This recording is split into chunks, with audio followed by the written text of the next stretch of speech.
Me llamo Esperanza, tengo 78 años, y lo que voy a contarles hoy es la historia más dolorosa y al mismo tiempo más reveladora de mi vida. Es una historia sobre traición familiar, sobre cómo las personas que más amamos pueden convertirnos en extraños cuando creen que ya no les servimos. Pero también es una historia sobre justicia, sobre cómo la vida tiene formas misteriosas de equilibrar las cosas. Durante toda mi vida, fui una mujer sencilla. Viví en la misma casa modesta durante 40 años, usé la misma ropa durante décadas, cociné las mismas recetas de siempre. Mis hijos y nietos me veían como esa abuela típica que vive con lo justo, que nunca tuvo mucho dinero, que dependía de la pensión para sobrevivir. Y yo dejé que pensaran eso. Nunca imaginaron que detrás de mi vida aparentemente simple se escondía un secreto que cambiaría todo para siempre. Todo comenzó a desmoronarse hace 6 meses, cuando los médicos descubrieron que tenía un problema grave en el corazón. A mis 78 años, necesitaba una cirugía de emergencia, una operación que tenía apenas un 60% de probabilidades de éxito. Cuando llamé a mis 3 hijos para contarles, sus reacciones me partieron el alma de una manera que jamás imaginé posible. Roberto, mi hijo mayor, fue directo al grano. Mamá, ya estás muy vieja. ¿No crees que es hora de que aceptes lo que tiene que pasar? Esta cirugía va a costar una fortuna y ni siquiera sabemos si vas a sobrevivir. Sus palabras me golpearon como una bofetada fría. Este era el mismo niño que había cuidado cuando tenía fiebre, el mismo que había consolado cuando sus pesadillas lo despertaban en la madrugada. Carmen, mi única hija, fue aún más cruel. Mamá, seamos realistas. Tú no tienes dinero para esto. Nosotros tampoco podemos pagarlo. Además, si sobrevives, ¿qué tipo de vida vas a tener? Vas a ser una carga para todos nosotros. Una carga. Esa palabra resonó en mi cabeza durante días. Me había convertido en una carga para las personas que había traído al mundo. Miguel, mi hijo menor, al menos tuvo la decencia de sonar incómodo. Mamá, yo no sé qué decir. Es una situación muy difícil. Creo que deberías pensarlo bien antes de someterte a algo tan arriesgado. Pero en su voz podía escuchar la misma frialdad que en los otros. Esa noche, sola en mi cama, lloré como no había llorado desde que murió mi esposo hace 40 años. Me di cuenta de que para mis propios hijos ya no era una madre. Era solo un problema que había que resolver, un gasto que había que evitar, un inconveniente en sus vidas perfectamente organizadas. Pero algo dentro de mí se negó a rendirse. Tal vez fuera el orgullo, tal vez fuera la pura terquedad de una mujer que había sobrevivido a 80 años de vida, pero decidí que me sometería a esa cirugía. Con mi propio dinero. Sí, tenía dinero, más del que ellos podrían imaginar jamás. El día de la operación llegué sola al hospital. Había esperado, con una pequeña parte ingenua de mi corazón, que al menos uno de mis hijos apareciera para acompañarme. Pero no vino nadie. Las enfermeras me preguntaron por mi familia, y yo tuve que mentir, decir que estaban en camino, para no sentir la vergüenza de admitir que mis propios hijos me habían abandonado en el momento más vulnerable de mi vida. Antes de entrar al quirófano, la anestesióloga me preguntó si tenía algún contacto de emergencia. Le di los números de mis hijos, pensando que tal vez, solo tal vez, si algo salía mal, vendrían a despedirse de mí. Pero estaba equivocada. La cirugía duró 8 horas. 8 horas en las que mi vida pendía de un hilo. Cuando desperté, 3 días después en cuidados intensivos, lo primero que pregunté fue si había venido alguien a visitarme. La enfermera me miró con una mezcla de compasión e incomodidad que nunca olvidaré. Señora Esperanza, me dijo suavemente, llamamos a los números que nos dio, hablamos con sus hijos, les explicamos que había salido bien de la cirugía, pero que estaba en estado delicado y necesitaba acompañamiento familiar. Hizo una pausa que se sintió eterna. Todos dijeron que estaban muy ocupados y que ya habían hecho lo que podían por usted. En ese momento algo se rompió dentro de mí para siempre. No era solo el dolor físico de la recuperación, era la comprensión absoluta de que para las personas que más había amado en el mundo, yo ya estaba muerta. Era más fácil para ellos pretender que había muerto en esa mesa de operaciones que enfrentar la responsabilidad de cuidar a su madre anciana. Bloco 2. Roteiro en español. Pasé 2 semanas en el hospital, 2 semanas largas y solitarias en las que el único sonido que escuchaba era el de las máquinas que monitoreaban mi corazón y los pasos de las enfermeras en el pasillo. Ninguno de mis hijos vino a visitarme. Ni una sola vez. Ni siquiera llamaron para preguntar cómo estaba. Las enfermeras, estas mujeres maravillosas que se convirtieron en mi única familia durante esos días, trataban de animarme. Seguramente están organizándose para cuando usted salga del hospital, me decían. Pero yo sabía la verdad. Sabía que mis hijos habían tomado una decisión, y esa decisión era seguir con sus vidas como si yo nunca hubiera existido. Fue durante esas noches interminables que comencé a recordar la promesa que le había hecho a mi esposo Fernando antes de que muriera. Esperanza, me había dicho, tomando mis manos con las suyas, ya débiles por la enfermedad. Todo lo que hemos construido juntos está guardado para ti, pero úsalo sabiamente. No dejes que nuestros hijos se conviertan en personas que no reconoceríamos. Fernando había sido un hombre visionario. Mientras yo me dedicaba a criar a nuestros hijos, él había invertido cada peso que ganaba con su pequeño negocio de construcción. Compró terrenos cuando nadie los quería, invirtió en propiedades que todos consideraban inútiles, guardó dinero en cuentas que yo ni siquiera sabía que existían. Durante 40 años, vivimos como una familia de clase media trabajadora, pero en realidad, Fernando había construido un imperio silencioso. Cuando murió, me dejó todo detallado en documentos que guardé en una caja fuerte que jamás abrí completamente. Solo úsalo si realmente lo necesitas. Había sido su última voluntad. Y observa quién realmente te ama cuando no tengas nada que darles. Durante 40 años, viví como si esos documentos no existieran, criando a mis nietos, ayudando a mis hijos cuando tenían problemas económicos, siendo la abuela que siempre estaba disponible para todos. Pero nunca les conté sobre el verdadero legado de su padre. Quería que me amaran por quien era, no por lo que tenía. Ahora, acostada en esa cama de hospital, me daba cuenta de que Fernando había sido más sabio de lo que imaginé. Había predicho exactamente esto, que nuestros hijos mostrarían su verdadera naturaleza cuando creyeran que no tenía nada que ofrecerles. El día que me dieron de alta del hospital, llamé a Roberto. Necesitaba que alguien viniera a buscarme. Su respuesta fue fría y calculada. Mamá, yo trabajo. Carmen también. Miguel está de viaje. ¿No puedes tomar un taxi? Un taxi. Después de una cirugía de corazón a los 78 años, querían que tomara un taxi. Esa tarde, mientras esperaba el taxi en la puerta del hospital con mi pequeña maleta, una de las enfermeras se acercó a mí. Se llamaba Patricia, una mujer joven con ojos bondadosos que me había cuidado durante toda mi recuperación. Señora Esperanza, me dijo, disculpe que me meta donde no me llaman, pero ¿está segura de que está bien? ¿Tiene a alguien que la cuide en casa? Su preocupación genuina me conmovió más de lo que cualquier gesto de mis hijos hubiera podido hacer. Estaré bien, mija, le respondí, pero las lágrimas en mis ojos la delataron. Patricia me abrazó con una ternura que no había sentido en meses. Escuche, me susurró. No sé cuál es su situación familiar, pero quiero que sepa que usted parece una mujer fuerte y valiosa. No deje que nadie la haga sentir menos de lo que vale. Esas palabras se quedaron conmigo durante todo el viaje a casa.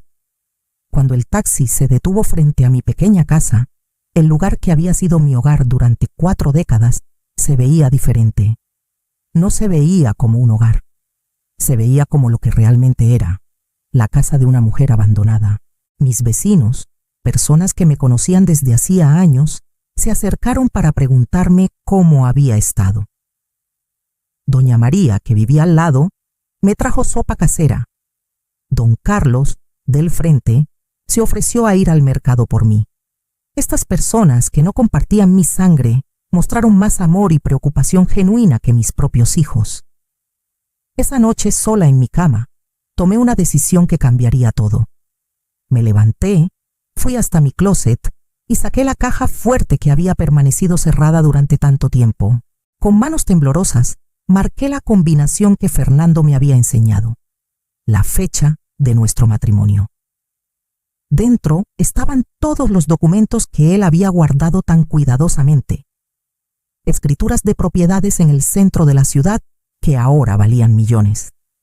Certificados de inversiones que habían crecido exponencialmente durante 4 décadas. Cuentas bancarias con cantidades que me dejaron sin aliento. Y en el fondo, una carta dirigida a mí, con la letra inconfundible de Fernando. Mi querida Esperanza, comenzaba la carta. Si estás leyendo esto, significa que finalmente necesitas conocer la verdad sobre lo que construimos juntos.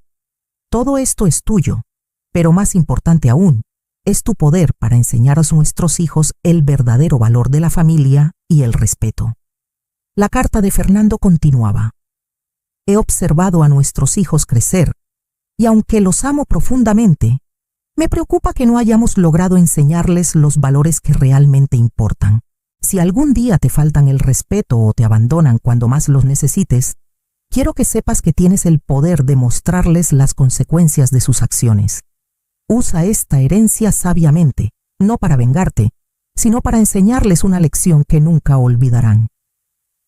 Sus palabras resonaron en mi corazón como si él estuviera ahí conmigo, susurrándome al oído. Fernando siempre había sido un hombre justo, pero también firme cuando se trataba de enseñar valores. Y tenía razón. Era hora de que nuestros hijos aprendieran una lección que aparentemente la vida no había logrado enseñarles. Durante los siguientes días, mientras me recuperaba en casa, comencé a hacer llamadas. Contacté a abogados, revisé cada documento, cada inversión, cada propiedad. Lo que descubrí me dejó sin palabras. Fernando y yo éramos millonarios. No solo teníamos dinero en el banco, sino que poseíamos 3 edificios en el centro de la ciudad, 2 casas de campo y acciones en empresas que ahora valían una fortuna. Todo este tiempo, mientras mis hijos me veían como una carga económica, yo tenía más dinero del que ellos ganarían en toda su vida trabajando. Fue entonces cuando decidí hacer algo que cambiaría todo para siempre. Contraté a un investigador privado para que averiguara exactamente lo que mis hijos habían estado diciendo sobre mí después de mi cirugía. Lo que descubrí me rompió el corazón, pero también fortaleció mi resolución. Roberto había estado contándole a todo el mundo que por fin se había librado del problema de la vieja. Carmen había dicho en una reunión familiar que era un alivio no tener que preocuparse más por mamá. Y Miguel, mi hijo menor, había comentado con sus amigos que era mejor que hubiera muerto en la operación, así no tendría que lidiar con cuidarla en su vejez. Pero lo que más me dolió fue descubrir que los 3 habían comenzado a planificar qué hacer con mi casa. Habían estado discutiendo si venderla o rentarla para dividirse las ganancias. Todo esto mientras yo luchaba por mi vida en el hospital. Una tarde, 3 semanas después de salir del hospital, recibí una llamada inesperada. Era Carmen, y por primera vez en meses su voz sonaba diferente, nerviosa. «Mamá», comenzó con una falsa dulzura que no me engañó. «¿Cómo has estado? He estado muy preocupada por ti». La hipocresía en su voz era tan evidente que casi me daba risa. «¿Ah, sí?», respondí tranquilamente. «¿Tan preocupada que no pudiste visitarme ni una sola vez en el hospital?». Hubo un silencio incómodo antes de que continuara. «Mamá, sabes que he estado muy ocupada con el trabajo, pero llamé para decirte que... bueno, que tal vez deberías considerar mudarte con uno de nosotros. Es que vivir sola a tu edad, después de la cirugía, era obvio lo que estaba pasando. De alguna manera habían escuchado rumores. En una ciudad pequeña como la nuestra, era imposible mover tanto dinero y revisar tantos documentos sin que alguien se diera cuenta. Probablemente algún empleado del banco había comentado algo, o tal vez el investigador privado había sido demasiado obvio en sus preguntas. Es interesante que ahora te preocupes por mi bienestar, le dije, manteniendo mi voz calmada. Porque cuando realmente necesitaba a mi familia, cuando estaba entre la vida y la muerte, ninguno de ustedes consideró importante estar presente.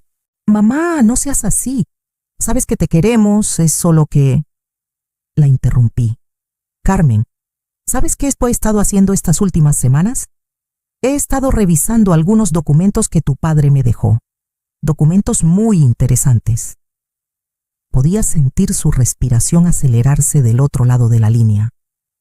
¿Qué tipo de documentos?, preguntó, y en su voz ya no había falsedad, solo ansiedad pura.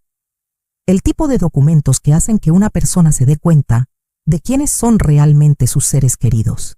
Respondí. Carmen, necesito que llames a tus hermanos. Mañana a las 3 de la tarde, quiero verlos a los 3 aquí en casa. Tenemos que hablar. Esa noche no dormí, no por los nervios, sino por la anticipación. Durante 40 años había sido la madre comprensiva, la abuela que perdonaba todo, la mujer que siempre ponía las necesidades de su familia por encima de las suyas. Pero mañana, por primera vez en mi vida, iba a ser completamente honesta sobre lo que pensaba de sus acciones. Al día siguiente, a las 3 en punto, los vi llegar. Primero Roberto, con su traje caro y su actitud prepotente de siempre. Luego Carmen, que había traído flores como si eso pudiera borrar meses de abandono. Finalmente Miguel, que evitaba mi mirada como había hecho desde que era niño, cuando sabía que había hecho algo malo.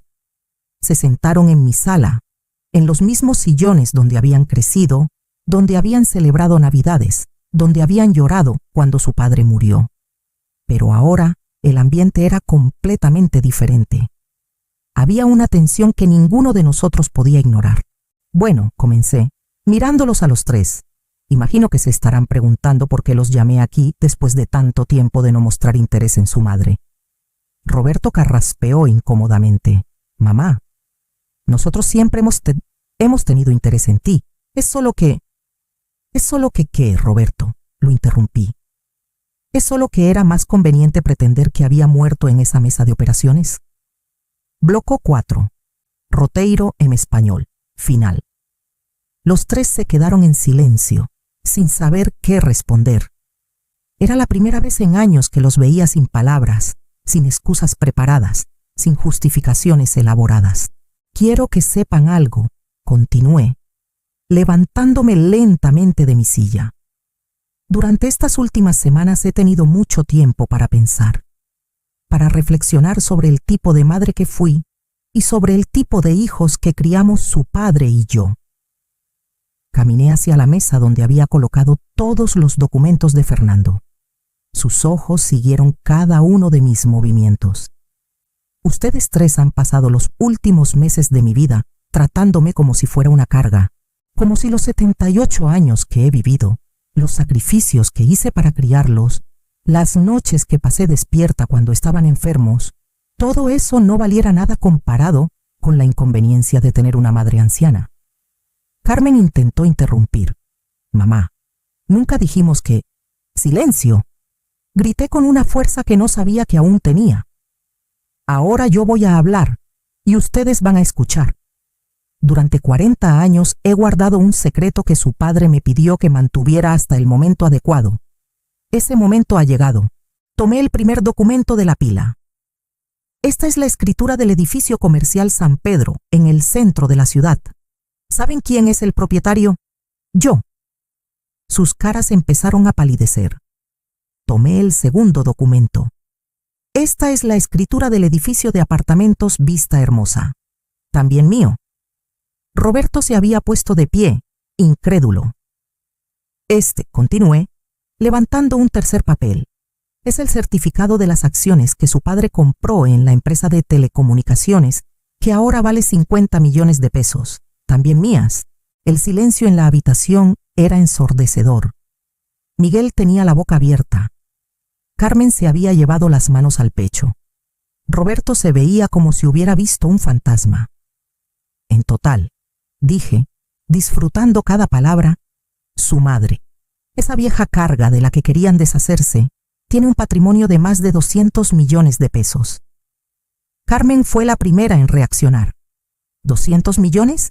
Pero mamá, ¿cómo es posible? Siempre viviste tan sencillamente. Porque su padre y yo decidimos que era importante que ustedes aprendieran el valor del trabajo, del esfuerzo, de la humildad. Queríamos que nos amaran por quienes éramos, no por lo que teníamos. Pero aparentemente fallamos en enseñarles lo más importante, el respeto y el amor hacia la familia. Roberto, siempre el más ambicioso, se acercó con ojos brillantes. Mamá, esto es increíble. Somos ricos. Imagínate todo lo que podemos hacer con este dinero. Podemos invertir, expandir, crear un imperio familiar. Lo miré con una mezcla de tristeza y decepción que debe haber sido evidente en mi rostro. ¿Esa es tu primera reacción, Roberto? No una disculpa por abandonarme. No remordimiento por haberme tratado como basura. ¿Tu primer pensamiento es en el dinero? Carmen se arrodilló a mi lado con lágrimas en los ojos. Mamá, perdónanos. No sabíamos. Si hubiéramos sabido... Exactamente, la interrumpí. Si hubieran sabido. Esa es la clave de todo esto, Carmen. Ustedes me habrían tratado diferente si hubieran sabido que tenía dinero. No porque me amaran más, sino porque me hubieran visto como algo útil. Miguel finalmente encontró su voz. Mamá, podemos cambiar. Podemos empezar de nuevo. Déjanos demostrarte que... ¿Demostrarme qué? Pregunté. ¿Que pueden fingir amor cuando hay una herencia de por medio? ¿Que pueden ser hijos cariñosos cuando les conviene? Regresé a mi silla y los miré a los tres. En sus caras podía ver una mezcla de arrepentimiento, codicia, desesperación y cálculo. Era exactamente lo que Fernando había predicho que pasaría. Quiero que sepan que he tomado una decisión sobre esta herencia, anuncié. He cambiado mi testamento. Los tres se tensaron inmediatamente. Roberto se sentó en el borde del sofá. Carmen dejó de llorar. Miguel se inclinó hacia adelante. Todo este dinero, todas estas propiedades, todas estas inversiones, las he donado a un fideicomiso benéfico que ayudará a ancianos abandonados por sus familias. El hospital donde me operaron recibirá fondos para crear un programa de acompañamiento para pacientes sin familia. Se construirá un hogar para ancianos donde ninguna persona mayor volverá a sentirse sola o abandonada. El impacto de mis palabras fue inmediato. Roberto se puso de pie gritando: «¡No puedes hacer eso! ¡Somos tu familia! ¡Ese dinero nos pertenece!». «¿Ahora somos familia?», pregunté tranquilamente. Cuando creían que no tenía nada, no éramos familia. Pero ahora que saben del dinero, sí somos familia. Carmen lloraba desconsoladamente. «Mamá, por favor, danos una oportunidad de redimirnos. Podemos cambiar, podemos ser mejores hijos». «Carmen», le dije con suavidad, el momento para ser mejores hijos era cuando estaba sola en ese hospital. El momento para demostrar amor era cuando pensaban que no tenían nada que darles. Ese momento ya pasó. Miguel se acercó y tomó mis manos. «Mamá, todos cometemos errores. Tú nos enseñaste sobre el perdón. Y yo los perdono», respondí sorprendiéndolos. «Los perdono porque son mis hijos y los amaré hasta el día que me muera. Pero perdonar no significa que no haya consecuencias. Perdonar no significa que voy a premiar su comportamiento». Me levanté una última vez y los miré con toda la dignidad que me quedaba. «Quiero que se vayan ahora. Quiero que reflexionen sobre lo que han hecho, sobre el tipo de personas en que se han convertido. Y quiero que sepan que aunque no recibirán dinero de mí, sí recibirán algo mucho más valioso: la oportunidad de convertirse en mejores seres humanos». Mientras se dirigían hacia la puerta derrotados y arrepentidos, agregué: «Y una cosa más. Ese dinero que van a donar está generando intereses cada día. Cada día que pasa sin que ustedes demuestren un cambio real en sus corazones, más dinero se va a esas causas benéficas. Si algún día alguno de ustedes logra demostrarme que realmente ha cambiado, que puede amar sin esperar nada a cambio, tal vez reconsidere mi decisión. Los vi alejarse por la ventana, caminando lentamente, con las cabezas bajas, cargando el peso de sus propias acciones. Esa noche, por primera vez en meses, dormí en paz, porque había hecho exactamente lo que Fernando habría querido.